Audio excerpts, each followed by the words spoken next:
آج کل یوں لگتا ہے کہ الیکشن کمیشن کی دم پر کسی کا پاؤں آ چکا ہے یا پھر اس کی دم کو آگ لگائی جا چکی ہے۔ ان کی طرف سے خصوصی نشستوں کے حوالے سے اجلاس ہو رہے ہیں۔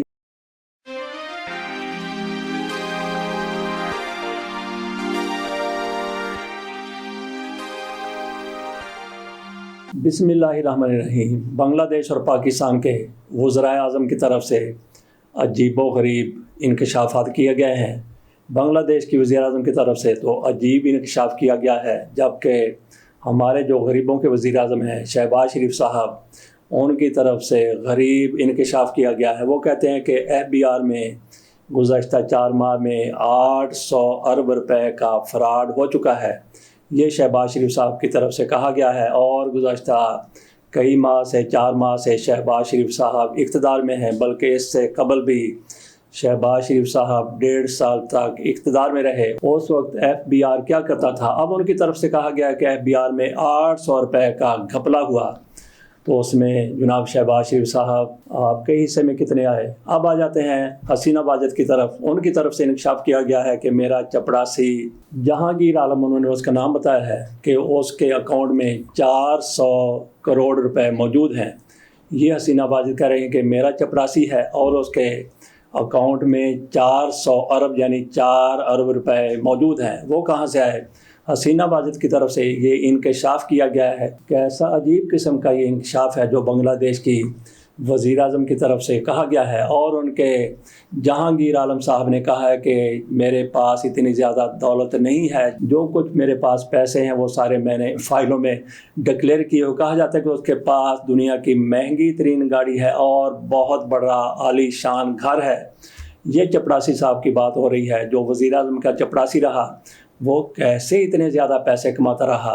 تو جس طرح سے ہمارے ہاں کوئی پاپڑ والا تھا، کوئی سبزی والا تھا، کوئی کچھ تھا، کوئی کچھ تھا، بہرحال وہ بھی پیسے کماتے رہے۔ کہاں سے کماتے رہے؟ ان کو ہمارے اس دور کے وزیر اعلیٰ، وزرائے اعظم اپنے مقاصد کے لیے استعمال کرتے رہے۔ لیکن بنگلہ دیش کی وزیر اعظم کا چپڑاسی جہانگیر عالم یہ اللہ بہتر جانتا ہے کہ میر عالم بھی ہے یا نہیں ہے۔ اس کی طرف سے جو کچھ کیا جاتا رہا، لگتا ہے کہ وزیر اعظم صاحبہ کو اس کا علم نہیں تھا۔ اگر اس کا علم ہوتا بلکہ اس میں حصہ دار ہوتی تو آج ایسی بات نہ کرتی۔ بہرحال جہانگیر عالم صاحب بنگلہ دیش چھوڑ کے امریکہ جا چکے ہیں، وہاں پہ اپنی دوسری بیوی کے ساتھ وہ بسیرا کر رہے ہیں۔ ان کی طرف سے یہ تو کہہ دیا گیا ہے کہ میری فائلوں میں سب کچھ ڈکلیئر ہے، لیکن ان کے پاس یہ پیسہ کہاں سے آیا؟ ہو سکتا ہے کہ ڈکلیئر ہو، اس کے پاس پیسہ کہاں سے آیا؟ یہیں سے آیا کہ کسی کی سفارش کر دی، کسی کو نوکری دلا دی، کسی کا کیس ختم کر دیا، تو وہ کروڑوں اربوں روپے کا مالک بن گیا۔ آج کل یوں لگتا ہے کہ الیکشن کمیشن کی دم پر کسی کا پاؤں آ چکا ہے یا پھر اس کی دم کو آگ لگائی جا چکی ہے۔ ان کی طرف سے خصوصی نشستوں کے حوالے سے اجلاس ہو رہے ہیں۔ اجلاس بلانے کی کیا ضرورت ہے؟ جو کچھ سپریم کورٹ کی طرف سے حکم دیا گیا ہے اس پر عمل کریں، جن کا حصہ بنتا ہے ان کو دے دیا جائے۔ اجلاس بلانے کی بلکہ خود کو ایک پارٹی کے طور پر سامنے لانے کی ضرورت ہی کیا ہے؟ الیکشن کمیشن تحریک انصاف کے خلاف ایک پارٹی کے طور پر کیس سے لڑتا رہا، مقدمات کے فیصلے جو اس کے پاس آئے تھے ان کے فیصلے سناتا رہا۔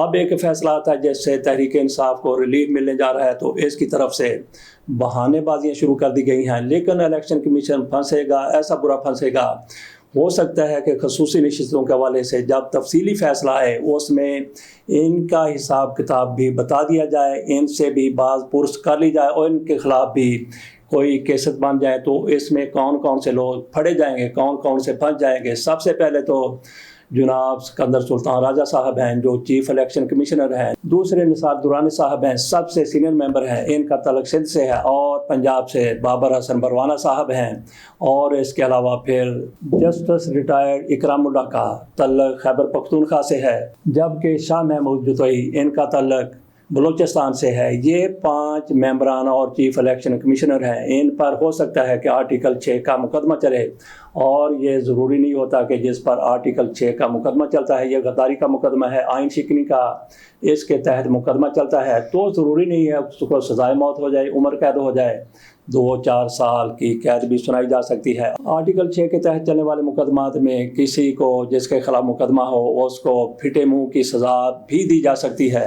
सनम जावेद के हवाले से तहरीक इंसाफ में बड़ी बातें हो रही हैं कि सनम जावेद ने तहरीक इंसाफ के लिए बड़ी जुर्रत के साथ साथ दिया, बड़ी दिलेरी के साथ उन्होंने इमरान खान के साथ दिया। इमरान खान के हवाले से पार्टी वाबस्तगी के हवाले से वो झुकी नहीं है, वो बिकी नहीं है।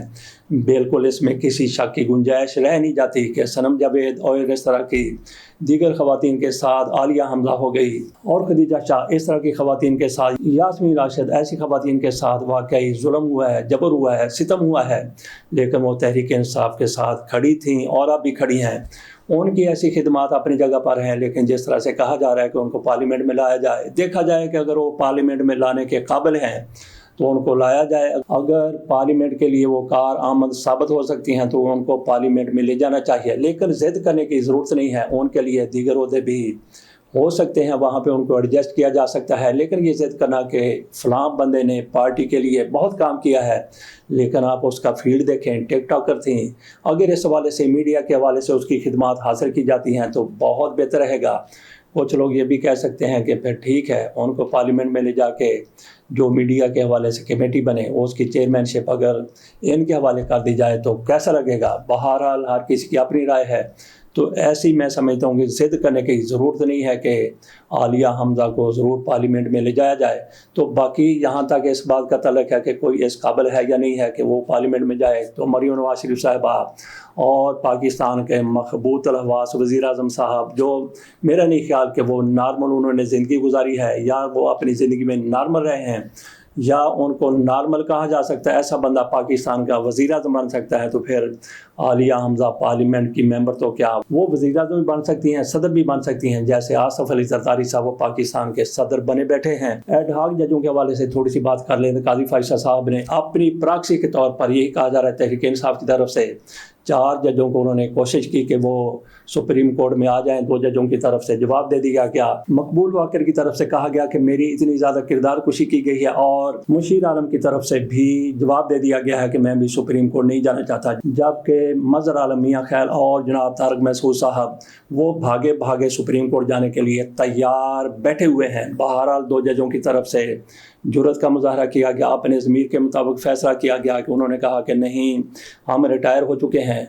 और इसके साथ साथ जिस तरह से मकबूल बाकर साहब की किरदार कुशी की गई, सोशल मीडिया पर कोई कसर रह नहीं गई, उस पर वो इतराज़ भी कर रहे हैं। तो काजी फैसल साहब की तरफ से ये प्ली ली गई है, ये जवाब पेश किया गया है कि बहुत ज़्यादा मुकदमात पड़े हुए हैं, उनको निपटाने के लिए ऐसे जजों की ज़रूरत है।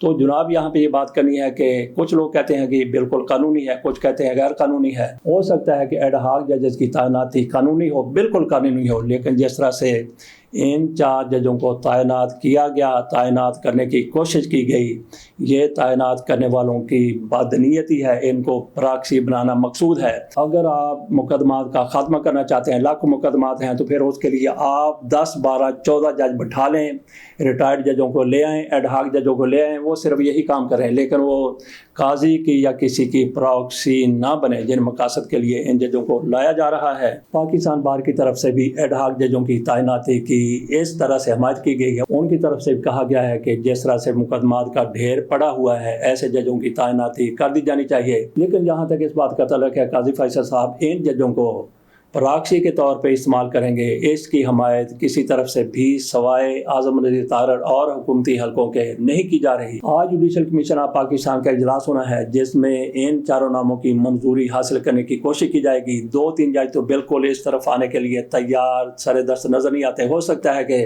वो जज साहबान भी बैठें तो उनकी आँख को भी थोड़ी सी हया आ जाए कि ये कल हमारे साथी थे, तो इनको एड हॉक जज के तौर पर आ जाना चाहिए। लेकिन मैं नहीं समझता कि ऐसा उनकी तरफ से किया जाएगा। बहरहाल एक ख्याल ये ज़रूर पाया जाता है कि वो जज साहिबान भी इनकी हमायत में आ जाएंगे जो इनकी मुखालफत कर रहे हैं। काजी फैसल साहब के अलावा वहाँ पे दीगर 8 मेंबरान भी बैठे हुए हैं, तो उनकी अक्सरियत चाहिए इनकी मंजूरी के लिए।